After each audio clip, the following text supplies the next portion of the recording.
দর্শকদের জন্য গ্যালারিতে আনছেন পরিবর্তন, আবার মাঠের ক্রিকেটে আনছেন স্পোর্টিং পিচ। মাঠে অনিয়মের বিরুদ্ধে প্রকাশ্যে কথা বলছেন, হচ্ছেন খেলোয়াড় বান্ধব। তামিম ইকবাল সব সমালোচনার দিচ্ছেন জবাব, দেখাচ্ছেন নিজের দক্ষতা। সভাপতি হিসেবে এমন একজনকে বোধহয় খুঁজছিল বাংলাদেশ ক্রিকেট। সভাপতি তামিমের উদ্যোগ নিয়ে থাকছে প্রতিবেদন। কথায় আছে, দাগ থেকে যদি হয় দারুণ কিছু তবে দাগই ভালো।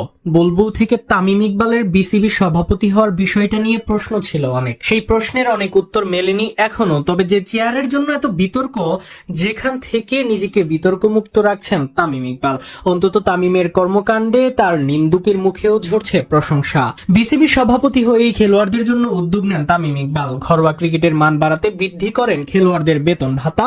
প্রথম বিভাগ থেকেই বৃদ্ধি হয় খেলোয়াড় বেতন, বিশেষ করে টেস্ট ক্রিকেটে বেতনে আনা হয় আন্তর্জাতিক মানের ভারসাম্য। তামিম উদ্যোগ নেন মাঠের সংস্কারেও। গ্যালারি ভেঙে দর্শকদের সাউন্ডের কথা ভেবে করেন সংস্কার। একই সাথে সাবেক ক্রিকেটারদের খেলা দেখার জন্য করেন আলাদা সংস্কার।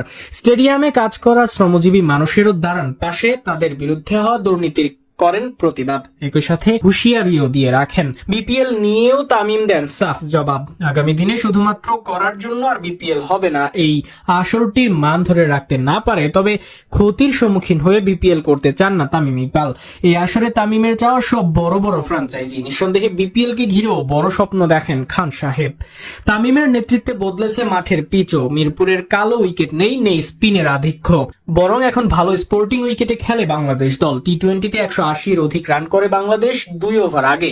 আবার বৃষ্টির দিনেও বাংলাদেশের দেয়া লক্ষ্য সহজেই পার করে কিউইরা, দেখায় ব্যাটিং ঝলক। এবার টেস্ট সিরিজেও দেখা গেল দারুণ উইকেট। তামিম নিজে জানেন মিরপুরের অতীত উইকেট খেলোয়াড়দের বিকাশ করতে বাধাগ্রস্ত ছিল বড় আকারে, তাই এবার দায়িত্ব নিয়ে নিজে করলেন খেলোয়াড় বান্ধব উইকেট। সব মিলিয়ে তামিম শুরুটা করলেন দারুণ ভাবে। ক্রিকেটার তামিমের যে সুনাম সেটাই বয়ে আনার করলেন চেষ্টা। তবে বোর্ড প্রেসিডেন্ট লিগ্যাসির জন্য তামিমকে কাজ করতে হবে দীর্ঘমেয়াদী। ঘরোয়া থেকে রুট লেভেল ক্রিকেটকেও দিতে হবে মনোযোগ, আর তাতেই আগামী দিনে তামিমের হাত ধরে এগিয়ে যাবে বাংলাদেশের ক্রিকেট।